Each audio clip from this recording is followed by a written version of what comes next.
अगर आप सही खाएं और अपने शरीर के साथ कुछ चीजें करें, आप अपनी नींद की जरूरत कम कर सकते हैं। अब मैं थोड़ा आलसी हो गया हूं और अब मैं लगभग 4.5 घंटे सो रहा हूं।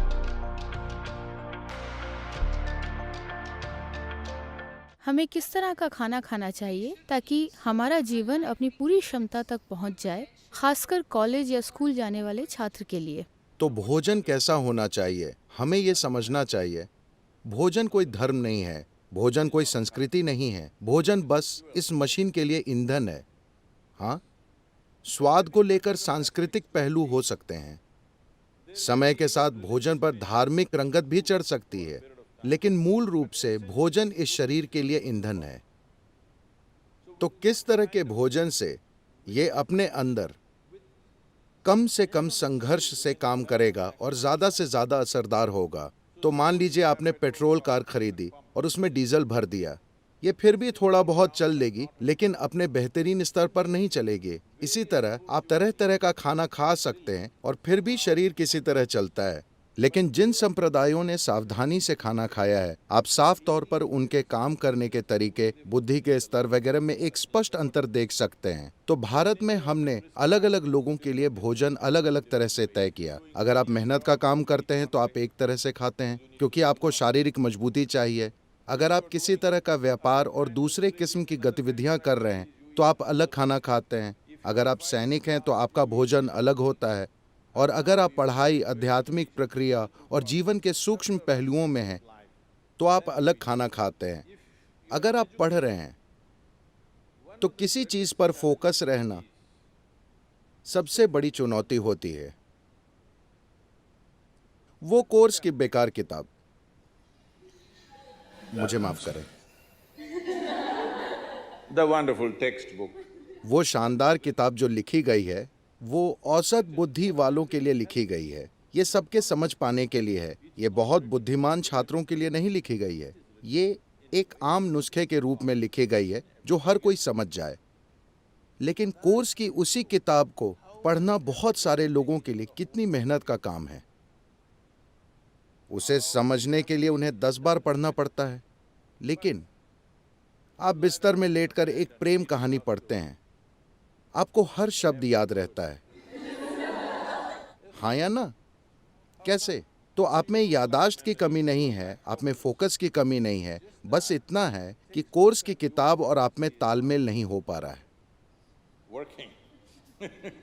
तो आपको एक ऊंचे स्तर के फोकस, एक ऊंचे स्तर की भागीदारी की जरूरत है। और एक छात्र के लिए एक दूसरा बड़ा दुश्मन ये है कि ये किताब नींद की गोली का काम करती है। जैसे ही आप इसे खोलते हैं,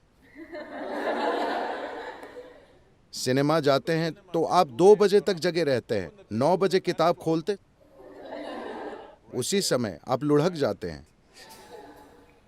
तो नींद दूसरी बड़ी दुश्मन है।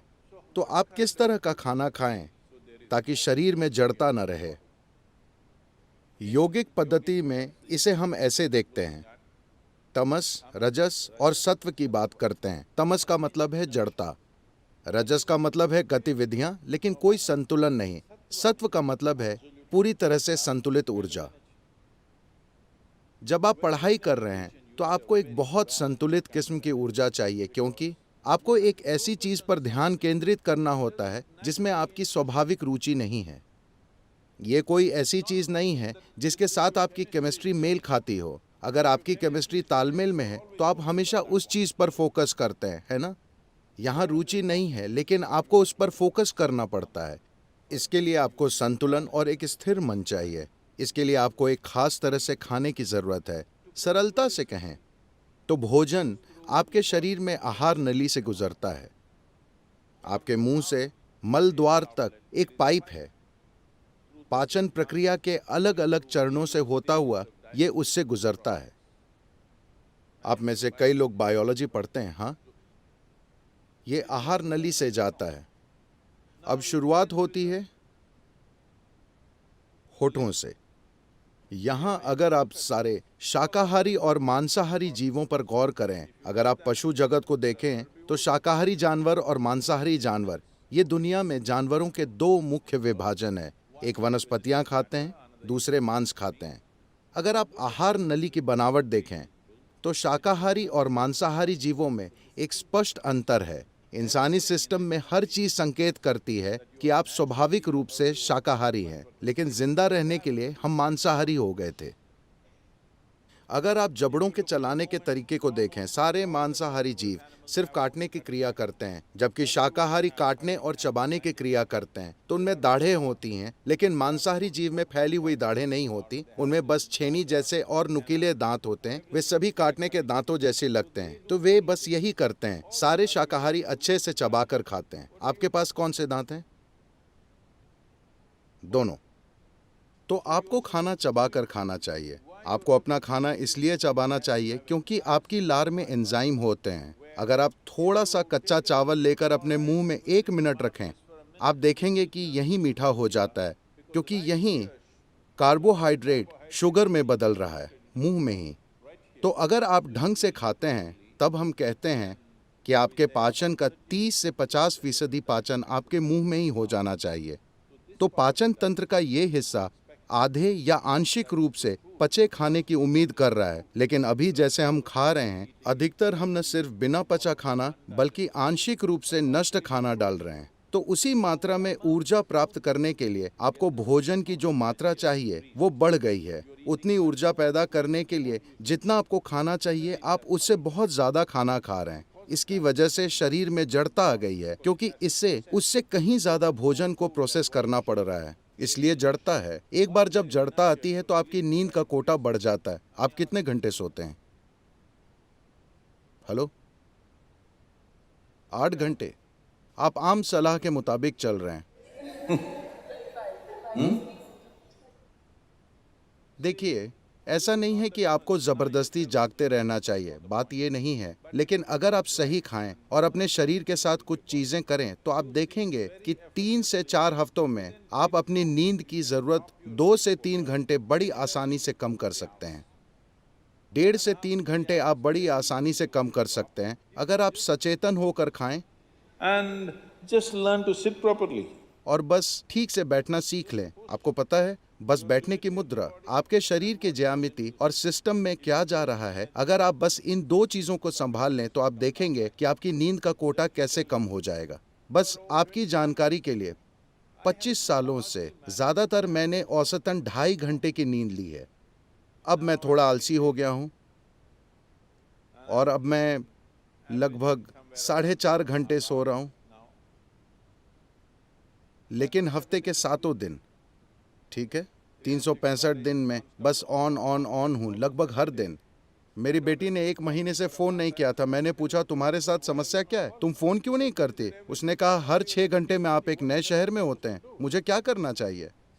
मैंने कहा, ओके, ये वाकई सच है। कभी कभी एक दिन में हम 3 शहरों में होते हैं, तो ये नॉन स्टॉप गतिविधि है।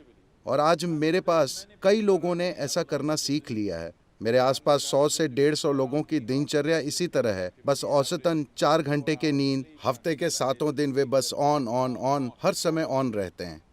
और वे चिढ़े नहीं रहते, वे परेशान नहीं रहते, वे प्रसन्न रहते हैं, वे शानदार लोग हैं।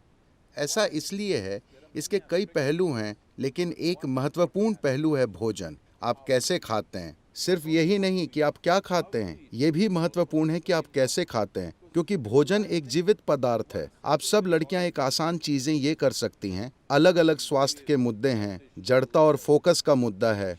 आप अपने भोजन का 40 से 50% हिस्सा कच्चे भोजन के रूप में लें, यानी ये जीवित हो, इसे जीवित कोशिका होनी चाहिए। ये सब्जी हो सकती है, फल, मूंगफली, अंकुरित चना हो सकता है। आपके द्वारा खाए जाने वाले भोजन में कम से कम 40 से 50% को जीवित होना चाहिए। आप मुर्दा भोजन खाते हैं और आप जीना चाहते हैं, ऐसा करना थोड़ा मुश्किल है, क्योंकि अब आपको मुर्दे को जगाना है। लेकिन अगर आप जीवित खाना खाते हैं, तो आप देखेंगे आपकी मानसिक अवस्था, आपका फोकस और आपकी नींद का कोटा, और सबसे बढ़कर बस जगे रहना ही काफी नहीं है, आपको सजग रहना होता है ना? आप कितने सजग हैं, कितने केंद्रित हैं, उसी हद तक इस दुनिया में हर चीज आपको लाभ पहुंचाती है कि नहीं? आपके फोकस का स्तर ही तय करेगा कि दुनिया आपके लिए फायदेमंद है या नहीं, है ना? और जीवन का एक और पहलू, भोजन का एक और पहलू, जब आप कुछ खाएं तो उसका जेनेटिक कोड सरल होना चाहिए, मतलब उसका सॉफ्टवेयर बहुत सरल होना चाहिए। सब्जियां, फल, मूंगफली, अंकुरित चीज़ें वे बहुत सरल हैं। ज़्यादा जटिल का मतलब है जानवरों के मांस का कोड बहुत ज़्यादा जटिल होता है। मान लीजिए आप एक जानवर खाते हैं जिसमें कुछ मात्रा में भावनाएं और खुद का जीवन होता है। तो हम इस बारे में बात कर रहे थे, आपका शरीर बस याददाश्त का ढेर है, जिसका मतलब है ये एक तरह का सॉफ्टवेयर है ना? ये सबसे जटिल सॉफ्टवेयर है। इंसानी सॉफ्टवेयर धरती पर सारे जीवों में सबसे ज़्यादा जटिल सॉफ्टवेयर है। तो अगर आप एक जानवर खाते हैं, खासकर अगर आप एक स्तनधारी को खाते हैं, तो उसकी जटिलता वैसी ही होती है। शायद ये इंसान जितनी जटिल ना हो, लेकिन उसी तरह की जटिलता, क्योंकि उसमें उसके अपने विचार और भावनाएं हैं। अब उस कोड को तोड़ने और अपने सिस्टम के साथ जोड़ लेने में आप पूरी तरह से सफल नहीं होते। तो ये आपके भीतर कुछ खास गुणों के लक्षण छोड़ देगा। आप उस कोड को तोड़कर अपना हिस्सा नहीं बना सकते, क्योंकि ये अलग और जटिल कोड है। अगर आप पत्तियां, सब्जी, फल, मूंगफली या अंकुरित चीज़ें खाते हैं, ये काफ़ी आसान है। अगर आपको मांसाहारी भोजन खाना ही पड़े, तो आपको वो खाना चाहिए जो आपके कोड से सबसे दूर है। तो आमतौर पर मछली और पानी के जीव आपसे सबसे दूर हैं। तो अगर आपको मांसाहारी भोजन खाना ही पड़े, तो खाने के लिए सबसे अच्छी चीज़ है, आप समुद्र तट पर हैं, तो खाने के लिए मछली सबसे अच्छी चीज़ होगी।